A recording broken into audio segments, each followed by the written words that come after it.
Et salut tout le monde, ici Myrmécohorte, on se retrouve aujourd'hui pour une fiche d'élevage, et oui. Alors je sais que ça va faire un sacré bout de temps que j'en ai pas sorti, mais là ça va être sur une espèce où c'était quand même très compliqué de trouver des informations dessus. Hein, c'était vraiment assez tendu de trouver car il y a quasiment aucune fiche d'élevage sur internet ou même de personnes qui en ont fait sur cette espèce. Je veux parler bien évidemment des Camponotus parius. Alors les seules informations que j'ai trouvées sur cette espèce, ce sont des informations qui sont sur des sites vendeurs qui vendent des fourmis. Hein. Alors, j'en citerai aucun pour éviter de faire de la pub et puis favoriser certains sites et d'autres non. Donc voilà, c'est sur des sites qui vendent l'espèce en question, qui mettent leur préavis. Alors du coup, ne vous étonnez pas si c'est pas une fiche d'élevage ultra complète qui donne des informations extrêmement précises, etc., etc. Je vais vous faire une fiche d'élevage sur mes observations de ma fondation, donc des comportements que j'ai observés moi. Donc on va commencer par la localisation tout simplement. Hein. Alors elle se situe où? Elle se situe tout simplement dans le sud de l'Asie. Alors sur certains sites, comme je l'ai dit précédemment, disent qu'elle se situe essentiellement en Inde. Donc moi je vais plutôt élargir au sud de l'Asie, plutôt côté Inde.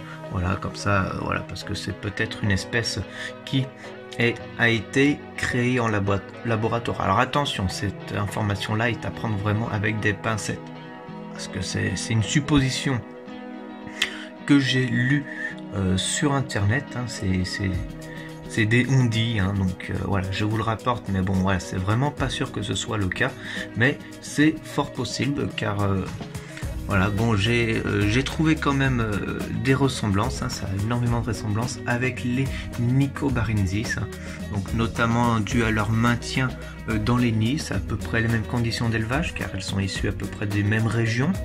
Hein, donc ça va être à peu près du 70% d'humidité dans le nid, donc assez humide, et puis assez chaud également, donc ça va être à peu près entre du 26 voire 27 pour le plus chaud. Allez, on peut même monter jusqu'à 28 à la rigueur. Et puis voilà, donc c'est une espèce quand même, bon, vu qu'elle vient d'Asie, c'est une espèce qui demande quand même pas mal d'humidité et de chaleur. Donc c'est une espèce, la Camponotus parius, c'est quand même une jolie espèce, hein, je dirais. Pour moi, c'est ma plus jolie espèce. Hein. Je vous rapporte à la vidéo de mon top 5 de mes espèces préférées que j'ai dans mon élevage. Hein, c'est vraiment une vidéo que je peux vous conseiller si vous voulez savoir celle que je préfère. Et puis bien sûr, je pense que vous aurez compris laquelle c'est. Donc c'est une espèce de Camponotus, voilà. Alors elle est foreuse, je suppose qu'elle soit foreuse, hein, comme une grande majorité des Camponotus. Je connais pas trop de Camponotus qui ne sont pas foreuses. Hein. Donc comme vous l'aurez deviné, dû à sa localisation, ce n'est pas une espèce endémique. Donc couvercle obligatoire et chauffage obligatoire bien sûr. Donc voilà, alors les ouvrières se développent plutôt rapidement, donc on est de l'œuf à l'ouvrière à environ un mois à peu près. Hein. Donc c'est relativement rapide, c'est plutôt rapide même comme développement, hein. C'est comme je l'ai dit comparable au Camponotus nicobarensis. La reine pond énormément. C'est également une espèce très agressive, hein. J'ai même des témoignages de certaines personnes qui disent avoir vu